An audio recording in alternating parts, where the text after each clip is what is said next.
Irmãos, Efésios capítulo 5. Efésios capítulo 5. Não sei se as crianças vão sair. Efésios 5, 21 até 33. Diz assim o texto bíblico, Efésios 5, de 21 a 33. Sujeitando-vos uns aos outros no temor de Cristo. As mulheres sejam submissas ao seu próprio marido, como ao Senhor, porque o marido é o cabeça da mulher, como também Cristo é o cabeça da igreja, sendo este mesmo o Salvador do corpo. Como, porém, a igreja está sujeita a Cristo, assim também as mulheres sejam em tudo submissas aos seus maridos, ao seu marido. Maridos, amai vossa mulher, como também Cristo amou a igreja e a si mesmo se entregou por ela, para que a santificasse, tendo-a purificado por meio da lavagem de água pela palavra, para apresentar a si mesmo igreja gloriosa, sem mácula, nem ruga, nem coisa semelhante, porém santa e sem defeito. Assim também os maridos devem amar a sua mulher como ao próprio corpo. Quem ama a esposa, a si mesmo se ama. Porque ninguém jamais odiou a própria carne, antes a alimenta e dela cuida, como também Cristo o faz com a igreja, porque somos membros do seu corpo. Eis porque deixará o homem a seu pai e a sua mãe, e se unirá à sua mulher, e se tornarão os dois uma só carne. Grande é este mistério, mas eu me refiro a Cristo e à igreja. Não obstante, vós, cada um de per si, também ame a própria esposa, como a si mesmo, e a esposa respeite ao seu marido. Irmãos, nós estamos nos aproximando no final do mês de maio. Hoje é o último domingo do mês de maio. E o mês de maio, como nós já sabemos, é considerado o mês da família. Mas também maio é considerado o mês das noivas. E você sabe de onde vem essa tradição? Bom, essa tradição, ela vem do hemisfério norte.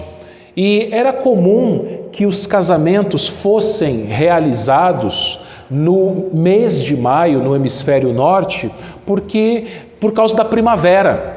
Então a primavera no hemisfério norte, ela inicia-se no mês de março, e com o passar do tempo a temperatura vai subindo e vai se aproximando do verão, que começa no hemisfério norte no mês de junho. Como no hemisfério norte, América do Norte, Europa, o inverno é muito rigoroso, então as pessoas deixam para fazer celebrações, festas, e especialmente na antiguidade, onde não havia o aquecimento das casas como existe hoje naqueles locais, então as pessoas deixavam para fazer as celebrações justamente na primavera. E como maio é primavera no hemisfério norte, e também por ser primavera havia mais oferta de flores, então era comum lá os casamentos ocorrerem principalmente no mês de maio. Além disso, a Igreja Católica Romana, ela atribuiu o mês de maio a Maria. Então, na Igreja Católica Romana é tradicionalmente conhecido como o mês de Maria. Daí também vem o Dia das Mães ser comemorado no mês de maio. Isso veio para o Brasil, nós fomos colonizados por europeus. E essa tradição europeia, ela vem para o Brasil, e no Brasil também, comumente, é celebrado no mês de maio o mês das noivas. E muitos casais, escolheram para celebrar o seu casamento no mês de maio. Só que, na verdade, muitas pessoas não sabem, mas não é o mês de maio o mês onde que acontecem mais casamentos. Na verdade, no Brasil, é justamente na primavera aqui, setembro, outubro, novembro, até dezembro, que são os meses no Brasil em que se realizam mais casamentos. Embora que em alguns lugares do interior do país ainda seja em maio, por causa dessa tradição católica e tradição europeia também. Mas, independentemente se você seja casado ou não, eu faço a seguinte pergunta: você é cheio do Espírito Santo? E se você é casado, o seu casamento é um casamento cheio do Espírito Santo? E por isso eu gostaria de meditar com os irmãos nessa noite exatamente sobre este tema: casais cheios do Espírito Santo. E por que cheios do Espírito Santo? Domingo passado nós falamos sobre isso. Domingo passado nós vimos a instrução de Paulo que nós fôssemos cheios do Espírito Santo. E ali, Paulo ele vai falar que alegria, gratidão e humildade são as marcas de um crente cheio do Espírito Santo. Alegria porque louva com hinos e cânticos espirituais. Gratidão porque dá graças a Deus em tudo. Está aqui nos versículos 19 e 20. No versículo 21 também, uma pessoa que é cheia do Espírito Santo, ela é humilde porque ela se sujeita aos outros irmãos. E a base disso tudo é a Bíblia. A base disso tudo está lá, falando entre vós com salmos. E nós vimos no domingo passado que Paulo usou o livro de Salmos como um símbolo de toda a escritura do Antigo Testamento, que era o que aqueles crentes aqui em Éfeso tinham à sua disposição. Então, para se ser uma pessoa cheia do Espírito Santo, ela deve ter, acima de tudo, a palavra de Deus. A palavra de Deus que guia a sua vida, a palavra de Deus que guia as suas conversas. Nós falamos disso na semana passada. E, pela palavra de Deus, ela vai ser uma pessoa alegre, louvando a Deus com cânticos e hinos espirituais. Ela vai ser uma pessoa grata, porque ela será grata a Deus em tudo. E ela será uma pessoa humilde, porque ela será submissa, quando diz o versículo 21, sujeitando-vos uns aos outros no temor de Cristo. Submissão, então, meus irmãos, é uma característica de alguém que é cheio do Espírito Santo. Uma pessoa cheia do Espírito Santo, ela se submeterá a qualquer autoridade que Deus colocar sobre a vida dela. Nós entendemos, meus irmãos, que todas as autoridades sobre as nossas vidas foi o próprio Deus quem colocou, independente do grau dessa autoridade. E a submissão a autoridades não é algo natural a nós, não é natural ao ser humano ser submisso às autoridades. Muito pelo contrário, o ser humano ele é rebelde, o ser humano ele é desobediente, o ser humano quer fazer a sua própria vontade. Por isso que nós temos atritos nos relacionamentos. Os atritos nos nossos relacionamentos se dão porque cada um puxa a corda para o seu lado, cada um quer fazer a sua própria vontade e não se submete aos demais. Conforme Paulo colocou aqui, que uma pessoa que é cheia do Espírito Santo, ela se sujeita aos outros irmãos no temor de Cristo. A sujeição não é por causa da pessoa humana, não é por causa da outra pessoa, mas é por causa de Cristo Jesus. Por isso nós aprendemos, meus irmãos, que a chave para nós termos bons relacionamentos, relacionamentos saudáveis, relacionamentos pacíficos, a chave para esses relacionamentos serem bons é nós nos enchermos do Espírito Santo. E Paulo, então, vai desenvolver isso, dando como exemplo 3 tipos de relacionamentos. O relacionamento matrimonial, entre marido e esposa.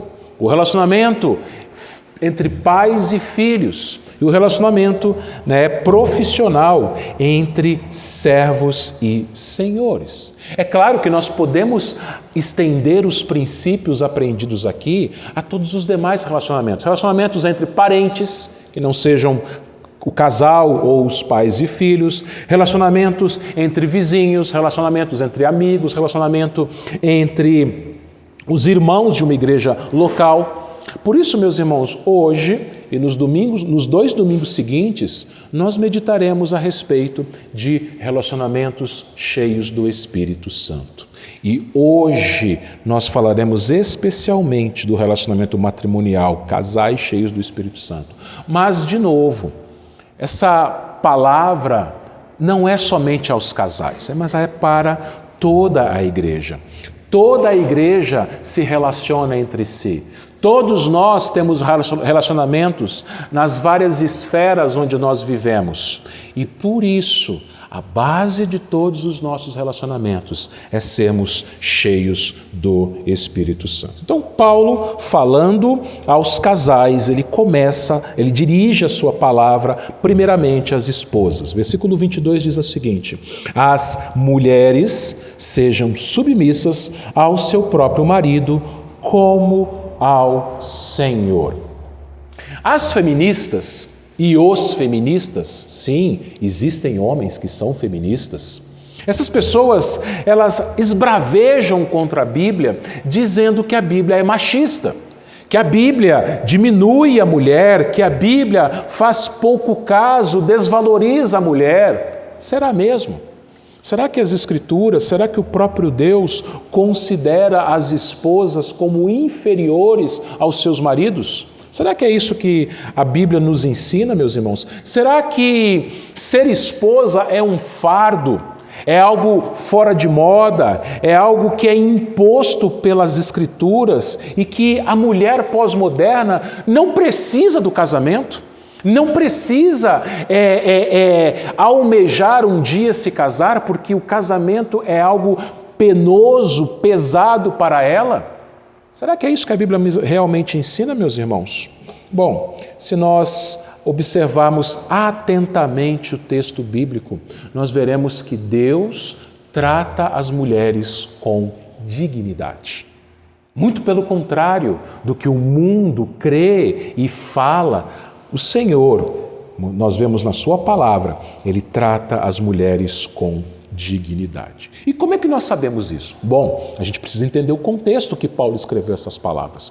Paulo está escrevendo aqui, meus irmãos, num contexto em que dominavam 3 culturas: a cultura judaica, a cultura grega e a cultura romana. Como que as esposas eram tratadas nessas 3 culturas? Bom, primeiramente, a cultura judaica. Você pode pensar, bom, os judeus, povo de Deus do Antigo Testamento, tratavam bem suas esposas. Infelizmente, não é bem assim. Na cultura judaica, meus irmãos, a esposa era tratada como um objeto, como propriedade do homem, como se fosse uma ovelha, uma vaca ou uma cabra. O homem, ele tinha poder sobre a sua esposa e a esposa não passava de um objeto, de uma propriedade. Assim que as mulheres eram tratadas na cultura judaica. No entendimento de certos rabinos, o marido poderia se divorciar de sua esposa por qualquer motivo, por mais banal que fosse. Então, se a esposa queimasse o feijão, o judeu tinha todo o direito de se divorciar dela.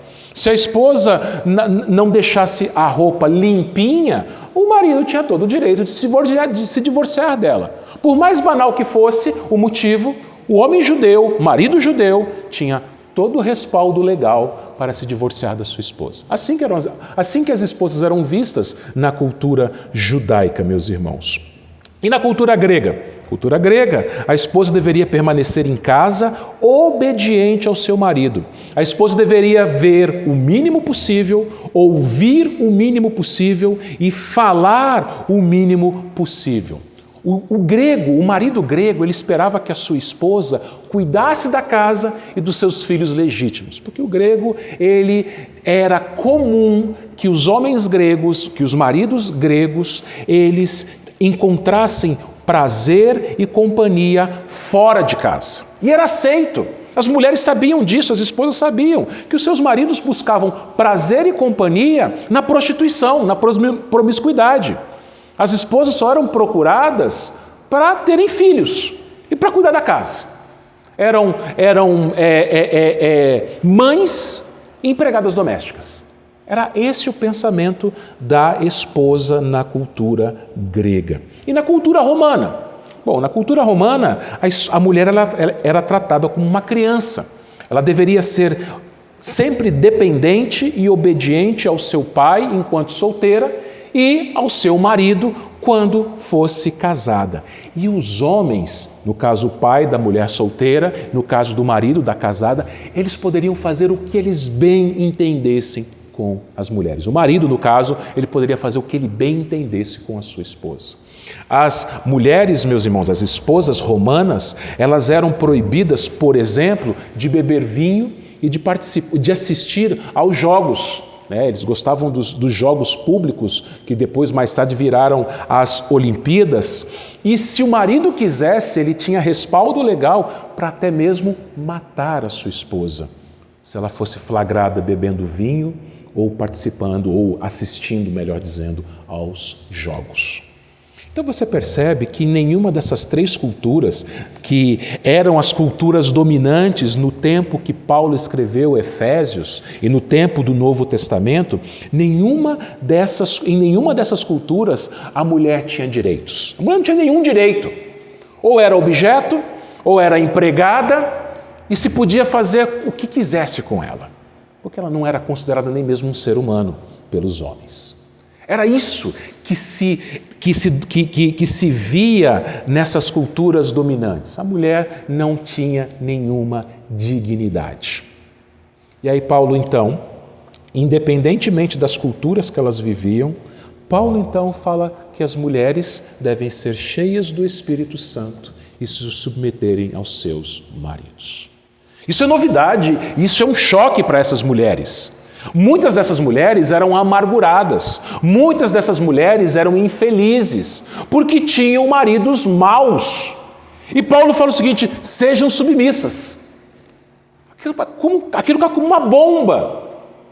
Mas a raiz da submissão é o enchimento com o Espírito Santo. Mas que tipo de submissão que Paulo está falando aqui? Bom, nós precisamos entender que uma esposa ser submissa ao marido não significa ser obediente. É diferente a palavra grega aqui.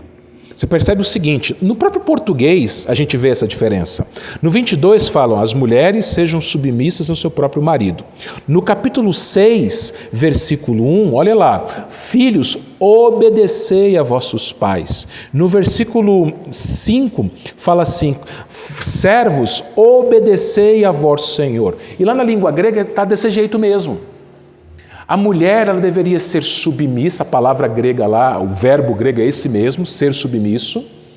E no caso dos filhos, serem obedientes. E no caso dos senhores, dos servos, aliás, serem obedientes. O que isso nos mostra, meus irmãos? Nos mostra o seguinte, que a submissão da esposa ao seu marido não é a submissão de alguém inferior a alguém superior, mas marido e esposa estão no mesmo patamar, estão no mesmo nível.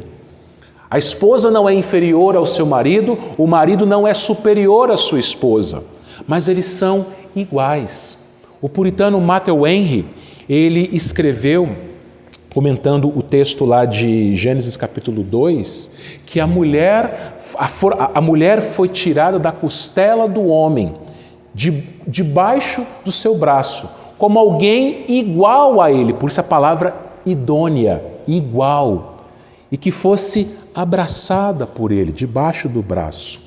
Então a submissão da esposa não é uma submissão a um marido que é melhor, que é superior, que está acima dela, mas uma submissão à autoridade dele, né? E a autoridade do marido como aquele que é o cabeça da casa, que é o cabeça do lar.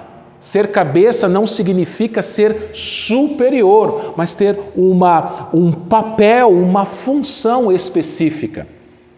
E é interessante, meus irmãos, que a Bíblia nos mostra que mesmo que o marido não seja convertido, a esposa deve ser submissa a ele. Pedro,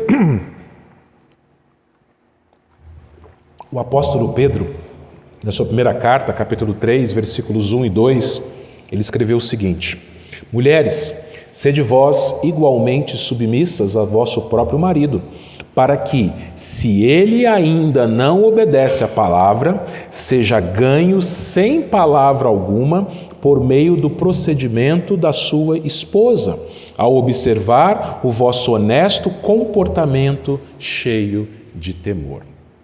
Então, mesmo que o marido não fosse crente, a esposa, aliás, deveria ser submissa ao seu marido. E a gente vê um exemplo na Bíblia, lá no Antigo Testamento. 1 Samuel 25 nos conta a história de um homem chamado Nabal. Nabal foi um homem rico, um homem poderoso, porém insensato e soberbo, e a sua insensatez e soberba quase provocou uma tragédia.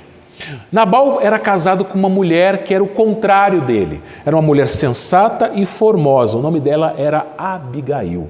E a intervenção de Abigail na situação evitou que Davi e o seu exército fossem até Nabal e matassem Nabal e causassem uma tragédia na casa de Nabal.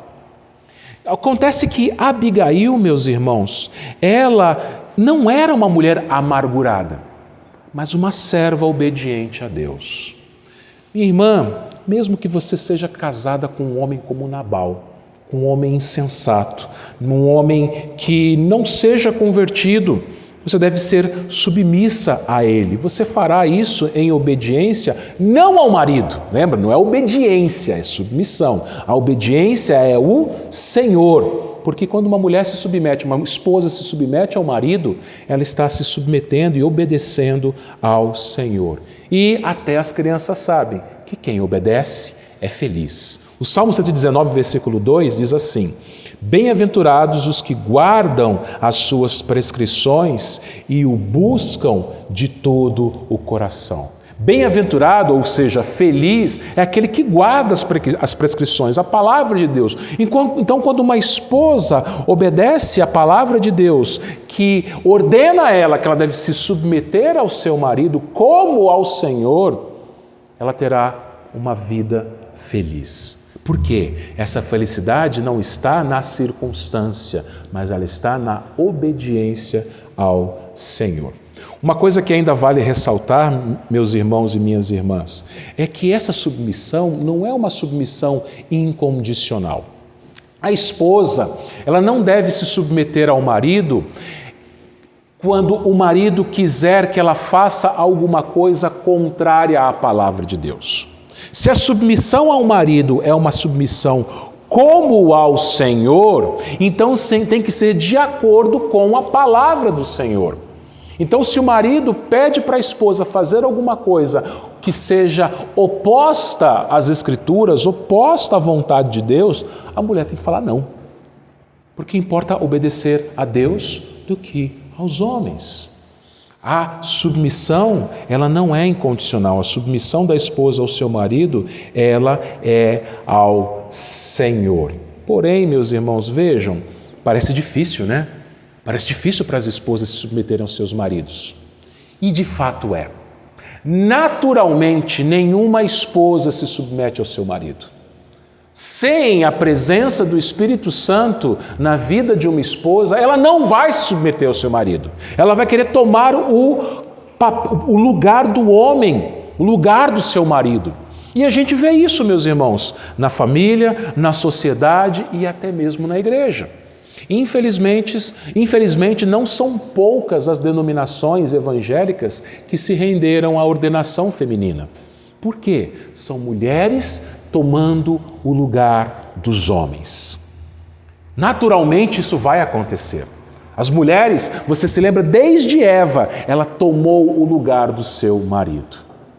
Mas uma mulher que é cheia do Espírito Santo, uma esposa cheia do Espírito Santo, e aí, nesse caso, será possível ela submeter ao seu marido. E isso, meus irmãos e minhas irmãs, como eu disse, quando o Espírito Santo habita em você, você faz o sobrenatural. Não é natural para uma esposa se submeter ao seu marido. É sobrenatural. Por isso que apenas com o Espírito Santo isso é possível. É possível, minha irmã, você ser uma auxiliadora. Isso não tira a sua dignidade de mulher, não tira a sua dignidade de esposa. Sabe por quê? Porque ser auxiliador é ser como Deus. Deus é auxiliador. A palavra lá em Gênesis capítulo 2, a palavra hebraica para auxiliador é a palavra ezer. E olha só, eu vou falar 3 versículos no livro de Salmos que usam a mesma palavra para Deus. Ezer. Salmo 33, 20 diz assim: nossa alma espera no Senhor, nosso auxílio, Ezer e escudo. Salmo 70, versículo 5: sou pobre e necessitado, ó Deus, apressa-te em valer-me, pois tu é o meu amparo, Ezer, a mesma palavra, e meu libertador. Senhor, não te detenhas. Salmo 121, 2, você lembra do Salmo 121? Leva os olhos para os montes, de onde me virá o socorro? Qual que é a resposta? Você lembra o versículo 2? O meu Ezer, o meu socorro vem do Senhor que fez o céu e a terra. Então, esposa, quando você é uma auxiliadora, você está se parecendo com Deus, que é o nosso auxiliador, que é o nosso socorro, que é o nosso amparo. Quando você auxilia o seu marido, você está fazendo a mesma coisa que Deus faz conosco. Ele é o nosso auxílio. Então isso te dignifica, isso te valoriza, porque te faz parecida, semelhante com o Senhor. Submeter-se ao seu marido, minha irmã, esposa, é ser como Cristo. E quando você faz isso, você faz primeiramente não por causa do seu marido, mas por causa de Cristo. E quando você entende isso, o casamento deixa de ser um fardo, mas um privilégio. Paulo então continua, versículos 23 e 24, ele fala por que elas devem se submeter, né? Diz assim: porque o marido é o cabeça da mulher, como também Cristo é o cabeça da igreja, sendo este mesmo o Salvador do corpo. Como, porém, a igreja está sujeita a Cristo, assim também as mulheres sejam em tudo submissas ao seu marido. Um corpo sem cabeça é um corpo morto. Uma igreja sem Cristo, o cabeça da igreja, é uma igreja morta. E um casamento sem cabeça é um casamento morto. Cabeça, meus irmãos, Paulo ele começa aqui, falando às esposas ainda, ele começa a introduzir aos poucos o papel do marido. O marido é o cabeça. E cabeça aqui, essa palavra na língua grega, é a palavra kefale, ou kepale, da onde vem a nossa palavra portuguesa encéfalo. O que é o encéfalo? É tudo que está dentro do crânio, é o osso, a caixa craniana. O que tem lá dentro? Tem o nosso cérebro, o nosso cerebelo, toda a parte, o início da medula. É isso que é a fonte da nossa vida. Então, ser o cabeça é ser a fonte de vida. Cristo é o cabeça da igreja, Cristo é aquele que sustenta a igreja. E o marido também, ele é o sustentador da sua casa, é o sustentador da sua família. Percebe que Paulo começa a falar aqui aos poucos do papel do marido, ele é o cabeça, é aquele que sustenta, é aquele que cuida. E aí Paulo então chega no versículo 25 e vem e fala diretamente aos maridos, quando ele diz assim: maridos, amai vossa mulher, como também Cristo nos amou. Aliás, como também Cristo amou a igreja e a si mesmo se entregou por ela. Qualquer um que leia esse texto de forma desatenta poderá chegar à conclusão errada de que o mandamento às esposas serem submissas aos maridos é mais pesado que o mandamento dos maridos amarem suas esposas. Se submissa é pesado demais. Agora, amar é fácil. Você acha? Acha que amar é fácil? Pois é. Olha só, meus irmãos, na verdade, aquilo que o Senhor coloca sobre os maridos é muito forte. Por quê? Amai a vossa mulher como também Cristo amou a igreja e a si mesmo se entregou por ela. Meus irmãos, o amor que Paulo, inspirado pelo Espírito Santo, diz para os maridos nutrirem por suas esposas, é o mesmo amor que Cristo tem pela igreja. Que amor é esse? Sacrifício. Morrer. pela esposa, entregar a vida pela esposa, sacrificar-se por sua esposa. Meus irmãos, aos maridos, de fato, cabe a parte mais pesada. E assim como naturalmente a mulher não consegue se submeter ao seu marido, naturalmente o marido não consegue amar a esposa como Cristo amou a igreja. Naturalmente, o homem caído, o homem natural, ele não vai amar a sua esposa como Cristo amou a igreja. Isso porque, meus irmãos, naturalmente, nós não sabemos o que é o amor. O homem natural, o homem caído, o homem sem Cristo, a mulher caída, a mulher sem Cristo, a mulher natural, não sabem o que é o amor. A maioria das pessoas pensa que amor é aquilo que elas veem nos filmes de Hollywood, nas novelas da Globo e nos doramas coreanos. Aquilo é amor. Você riu porque você assiste dorama, né? Você se entregou, você assiste dorama, tá bom, né? Pelo menos na novela da Globo, podia ser pior. Mas, esse sentimento bonitinho que você vê nas telas, não é amor. Não é o amor de Cristo pela igreja. Não é o amor bíblico. Porque o amor, irmãos e irmãs, não se resume a sentimentos. Amor é ação, amor é atitude. 1 Coríntios 13, versículo 8, a parte A, creio eu que é um dos versículos mais fortes da Bíblia. Um versículo que eu particularmente gosto muito, e eu e a Ana colocamos esse versículo no nosso convite de casamento. Sabe o que diz 1 Coríntios 13, 8, a parte A? O amor jamais acaba. O amor de novelas, filmes e séries é um amor temporário. O amor de Cristo pela sua igreja é um amor perpétuo, um amor que jamais acaba. Sentimentos esfriam e um dia acabam. Nem todo dia nós, maridos, nutrimos sentimentos favoráveis às nossas esposas. Porque elas são pecadoras e nós também. Se você for confiar em sentimentos, você está perdido. Por isso que amor não é um sentimento. É mais do que isso. É uma ação, uma atitude que envolve sacrifício. O versículo mais conhecido do Novo Testamento qual que é? Porque Deus amou o mundo de tal maneira que Ele fez o quê?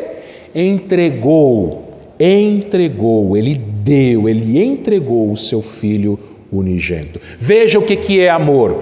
Olha só, Deus amou o mundo, Deus entregou o seu único Filho ao mundo. Duas frases que falam a mesma coisa. Aquilo de mais precioso que o Pai tinha, o que Ele fez? Ele entregou por nós. Amor é entrega, amor é sacrifício. E Cristo, o Filho, Ele amou a igreja, Ele se entregando por nós. Está vendo, maridos, o amor que nós temos que ter pelas nossas esposas? É o amor de entrega, é o amor de sacrifício, é o amor de negar-se a si mesmo. Sem Cristo você não consegue fazer isso, meu irmão. Sem Cristo, sem Espírito Santo, a gente não vai conseguir fazer essas coisas. Isso porque, meus irmãos, o que o mundo mostra, meus irmãos, é a banalização do amor e a banalização do homem. A cultura woke e o feminismo mostram, escancaram isso, e não é de hoje. Há muitos anos, há muitas décadas, o homem é retratado em filmes, em novelas, em séries e até em desenhos. O homem, o marido, o chefe de família é retratado como um banana, como um bobo, como um fraco, como um folgado. Assiste o que tem aí, por aí. Como que é o marido? Quem que é o chefe da família? É o cara folgado, é o cara bobo, é o cara violento.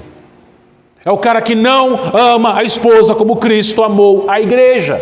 É o cara fraco, é o cara egoísta, é o cara que foge da responsabilidade. E meus irmãos, eu vou falar uma coisa para vocês. Homens, maridos, vamos engolir o nosso orgulho e vamos reconhecer uma coisa. O homem sem Deus realmente é fraco. O homem sem Deus realmente é fraco, egoísta, é violento, sem amor. Você se lembra da queda? Deus, ele confronta Adão. Quem pecou primeiro? Foi Eva. Mas quem Deus confronta primeiro? Adão. Ele é o cabeça, ele é o responsável. Deus confronta Adão. Qual é a resposta de Adão? Foi a mulher que tu me deste. A culpa é dela, Senhor, e a culpa é tua. Mulher que tu me deste. Eu estava de boa, tranquilo, dando nome para os animais. Só me arrumou sarna para me coçar, me arrumou uma mulher que eu não pedi. A culpa é tua, Senhor. Fraco. Um homem que não protegeu sua mulher do veneno e da lábia da serpente. O homem sem Deus é um homem fraco, um homem que não ama, um homem irresponsável. Por isso que Adão não amou sua esposa como Cristo amou a sua igreja. E como é que nós, e por que nós conseguimos? Por que você, meu irmão, que está aqui, como é que a gente consegue? Se nós somos fracos, naturalmente falando, egoístas, violentos, folgados, como é que isso daqui é possível? João nos responde, 1 João 4, 10 e 11, diz assim: nisto consiste o amor, não em que nós tenhamos amado a Deus, mas em que Ele nos amou e enviou o Seu Filho como propiciação pelos nossos pecados. Amados, se Deus de tal maneira nos amou, devemos nós também amar uns aos outros. Deus, Cristo, amou você primeiro. E da forma como Ele te amou, você deve amar seu próximo. E quem é o seu próximo mais próximo? É a sua esposa. Pense uma coisa comigo, meu irmão. Cristo amou você. O Pai, antes da fundação do mundo, escolheu você. Cristo veio e morreu na cruz por você. O Espírito Santo, Ele selou você. Cristo, Ele intercede por você, meu irmão marido. Então, por isso, por tudo que Cristo fez e continua fazendo em você, você fará pela sua esposa.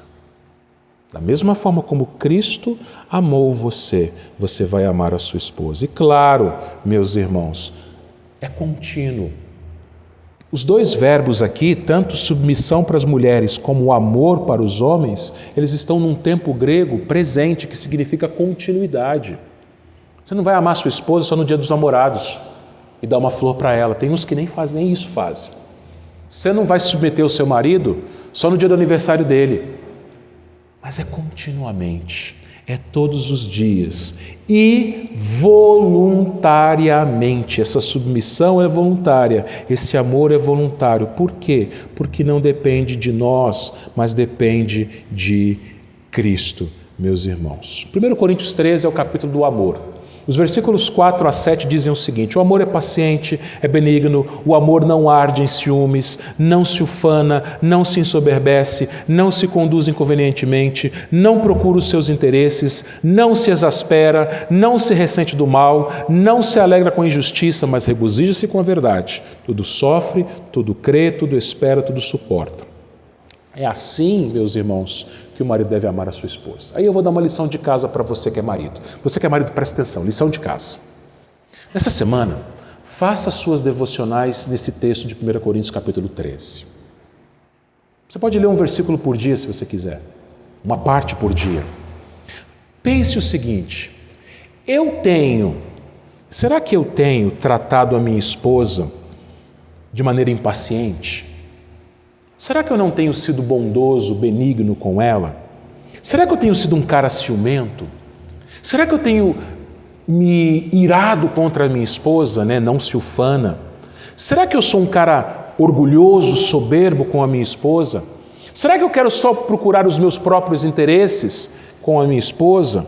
Será que eu me ressinto do mal com a minha esposa? Confronte o seu coração, meu irmão, marido. Será que você tem amado a sua esposa com este amor aqui de 1 Coríntios capítulo 13? Peça a Deus que sonde o seu coração. Se porventura você não tiver amado a sua esposa dessa forma, arrependa-se e peça para Ele te ajudar a amar a sua esposa como Cristo amou a igreja. Aí você me pergunta, tá bom, pastor, mas o que esse amor tem a ver com o versículo 21, sujeitando-vos uns aos outros? Bom, Êxodo, capítulo 21, versículos 2 a 7, ele dá uma ilustração muito bonita. Como que o marido é submisso, amando a esposa, sendo que é a esposa que tem que ser submissa? Eu vou ler aqui Êxodo 21, 2 a 7. Se comprares escravo hebreu, 6 anos servirá, mas ao 7º sairá forro de graça. Se entrou solteiro, sozinho sairá. Será homem casado, com ele sairá sua mulher. Se o seu senhor lhe der mulher e ela der à luz filhos e filhas, a mulher e seus filhos serão do seu senhor e ele sairá sozinho. Porém, se o escravo expressamente dizer, eu amo meu senhor, minha mulher e meus filhos, não quero sair forro, então o seu senhor levará aos juízes e o fará chegar à porta ou à ombreira, e o seu senhor lhe furará a orelha com uma sovela, e ele o servirá para sempre. Então vamos pensar aqui. Uma pessoa comprava um escravo solteiro, aí esse escravo se casava. Aí o dono, o senhor, libertava o escravo, falava assim, bom, você se casou sendo meu escravo, a sua família é minha, você não pode levar ela junto. Aí o marido falava o seguinte, o escravo falava assim, não, eu amo o Senhor, eu amo a minha esposa, eu amo meus filhos. Eu sirvo ao Senhor para sempre por amor à minha família. Então a gente aprende 3 coisas aqui. Primeiro, a esposa, ela era um presente do Senhor dele. Quem dava para o escravo uma esposa era o Senhor, era o dono dele. Provérbios 18, 22 diz assim, eu vou ler na versão NAA. Quem acha uma esposa, acha o bem, recebeu uma bênção do Senhor. Então, a esposa é presente do Senhor. Segundo, o servo só ama a sua esposa porque antes ele ama ao seu Senhor. E ele só ama os seus filhos porque antes amou a sua esposa. Então o que acontecia? Ele falava o seguinte, eu amo o Senhor, meu dono, eu sou escravo dele, eu amo o meu Senhor e por isso eu amo a minha esposa e amo meus filhos. É essa a ordem, meus irmãos. Marido, primeiro lugar na sua vida, Senhor. Depois, a esposa. Terceiro, os filhos. Não inverta a ordem. É essa a ordem. O Senhor, a esposa, os filhos. É essa a ordem. A esposa vem antes dos filhos. A esposa vem antes dos filhos. Se você, meu irmão, ama ao Senhor e em seguida ama a sua esposa, certamente você vai amar os seus filhos. E terceiro, o servo que ama o seu senhor, sua esposa e seus filhos, se sacrifica por eles. O servo, ele era levado até um batente de uma porta, o senhor dele pegava uma sovela, que é como se fosse uma ponteira aguda, e batia contra a madeira na orelha do escravo, para furar a orelha do escravo. Então, aquela orelha ficava furada, ficava um buraco grande na orelha, ficava pendurado isso daqui. E todo mundo que visse aquele escravo sabia de 3 coisas. Que ele amava o seu senhor, que ele amava a sua esposa e seus filhos e que ele se sacrificou por eles. Esse é o marido cristão. Esse é o marido cheio do Espírito Santo. E isso aponta para quem? Para o servo sofredor. Isaías 53. Jesus, ele ama o Pai. Jesus, ele ama a sua noiva e ele se sacrificou por ela.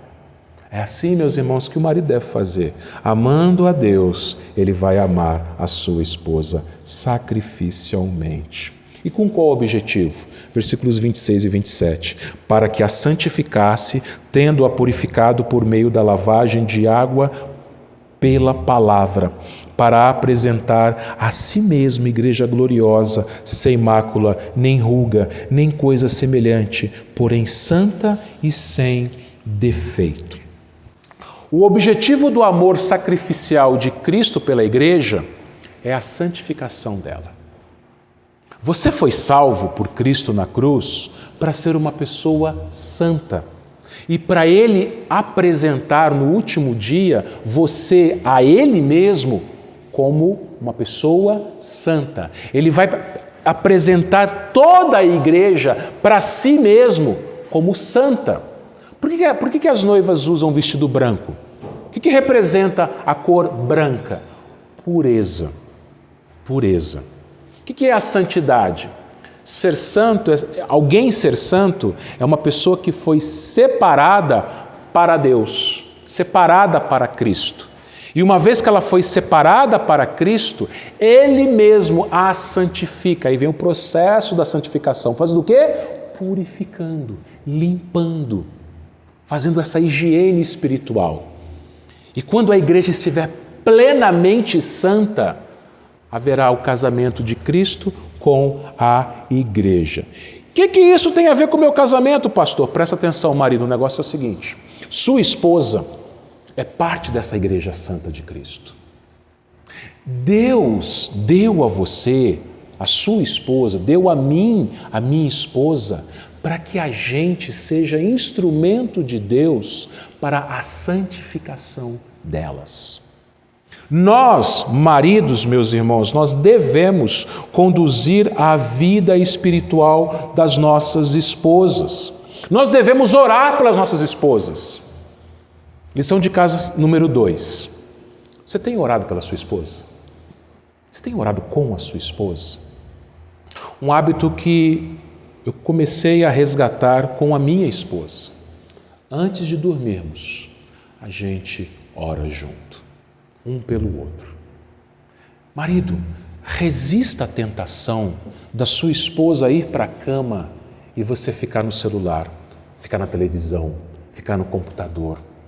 E ela vai para a cama sozinha e você não vai se deitar junto com ela e você não ora com ela. Deus vai cobrar isso da gente. Da mesma forma que o Senhor amou a igreja e se sacrificou por ela para a santificar, o nosso amor de marido pelas nossas esposas é para a santificação delas.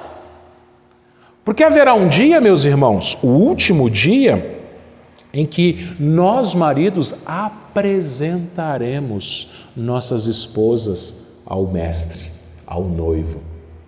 Eu vou chegar no céu e a Ana vai estar ao meu lado, ela não vai ser mais minha esposa, vai ser minha irmã em Cristo. Já é, mas vai ser somente minha irmã em Cristo. E eu vou falar para Deus, para o Senhor Jesus: Senhor, o Senhor me deu ela como minha esposa.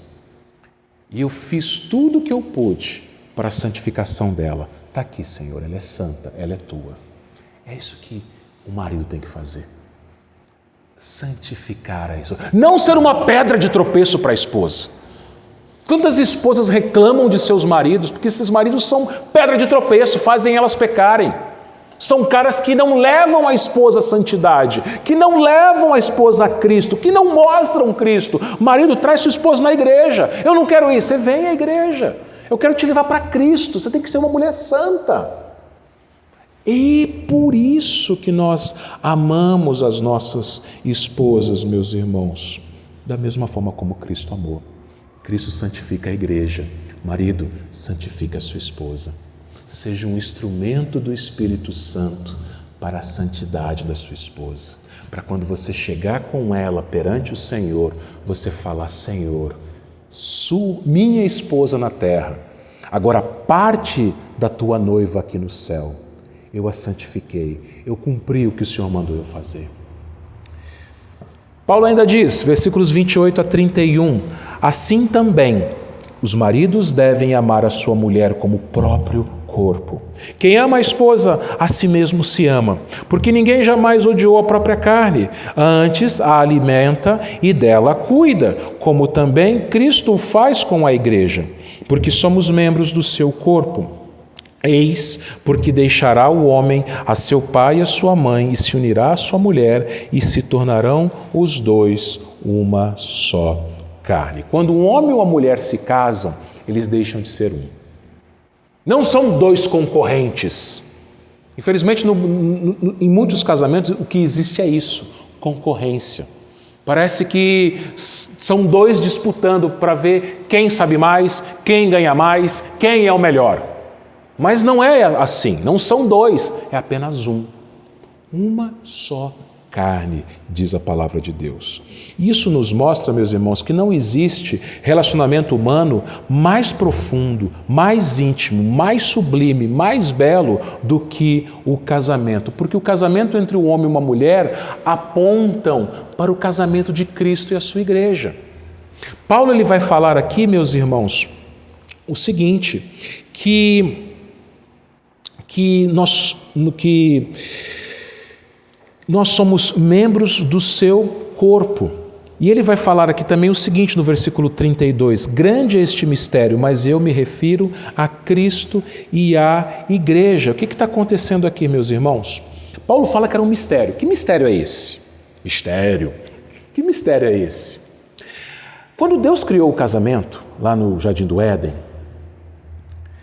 aquele casamento e todos os demais que vieram depois e que virão até o fim, todo casamento entre um homem e uma mulher apontam para o casamento de Cristo com a sua igreja. Acontece que os crentes do Antigo Testamento não sabiam disso. Era um mistério. Mas a revelação de Deus ela é progressiva. A revelação ela é progressiva. E aí chegou-se num ponto aqui, justamente aqui nesse texto do Novo Testamento, que revela a nós que o casamento do homem e de uma mulher não é apenas para satisfação pessoal. Não é um relacionamento apenas físico e emocional, mas sobretudo espiritual.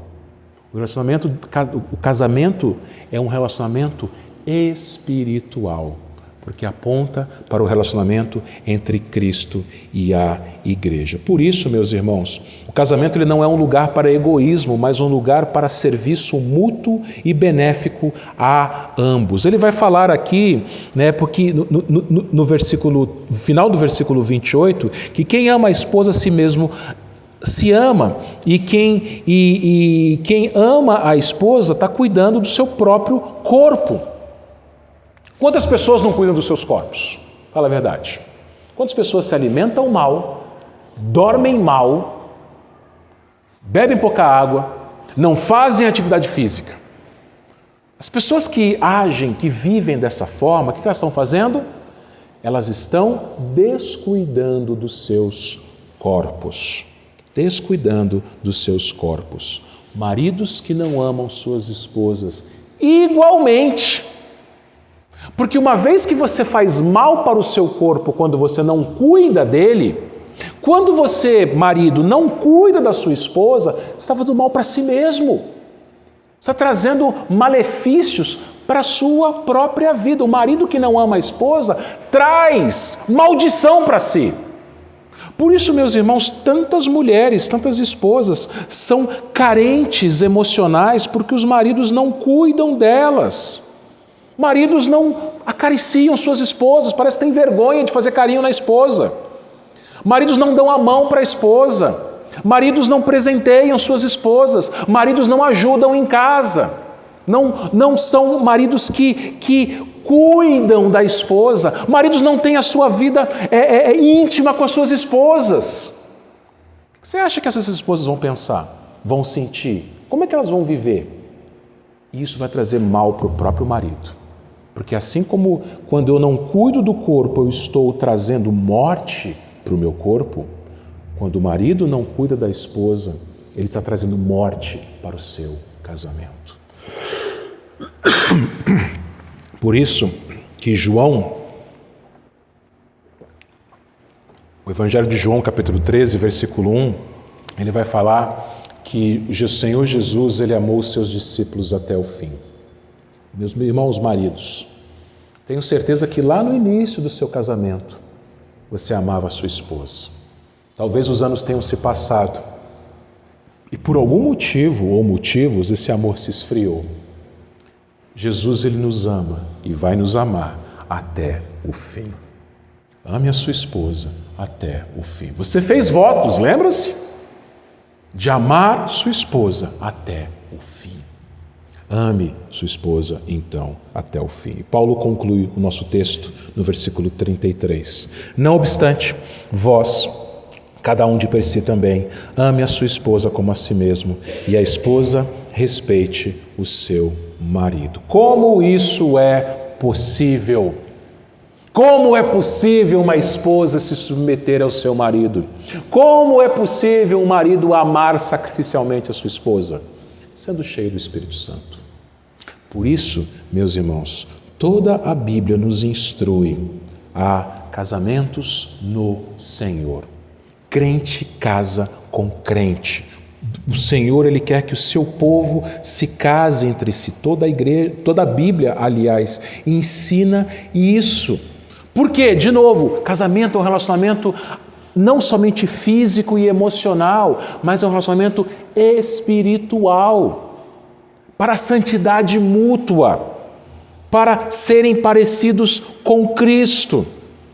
Nós encerramos então com algumas últimas palavras. Se você, porventura, crente, se casou com alguém incrédulo, confesse ao Senhor o seu pecado e clame ao Senhor a salvação do seu cônjuge, pela misericórdia. Não porque você casou com ele, mas pela misericórdia. Com ele ou com ela, pela misericórdia. Se você é crente e você é casado com outra pessoa crente, louve ao Senhor por isso e obedeça. Seja submissa, esposa, ao seu marido. Seja amoroso, marido, à sua esposa. Você sendo casado ou não com uma pessoa crente, você e eu temos que cumprir os nossos papéis. Esposa, submissão. Maridos, amor sacrificial. Você é solteiro, não casado, divorciado, viúvo, mas tem o desejo de um dia se casar. Ore ao Senhor também. Senhor, olha, eu quero me casar. Prepara uma pessoa para mim, do Senhor. Eu sou homem. Senhor, que o Senhor me ajude a amar a minha futura esposa, como Cristo amou a igreja. Mulher, Senhor, que o Senhor me ajude a me submeter ao meu marido, como ao Senhor. E aos demais que, porventura, não desejam se casar, ou que não vão se casar. Qual é a palavra para vocês? Orem pelos casais da igreja. Orem pelas famílias da igreja. Coloque nas suas orações, você não vai se casar por algum motivo, seja qual for. Coloque as famílias da igreja, coloque os casais da igreja na presença do Senhor. Porque todos nós, independentemente se somos casados, solteiros, viúvos, divorciados, todos nós somos a noiva de Cristo. E todos nós estaremos reunidos um dia com Ele para o grande casamento, para a grande festa, para as bodas do Cordeiro. Que Ele nos abençoe, meus irmãos. Amém.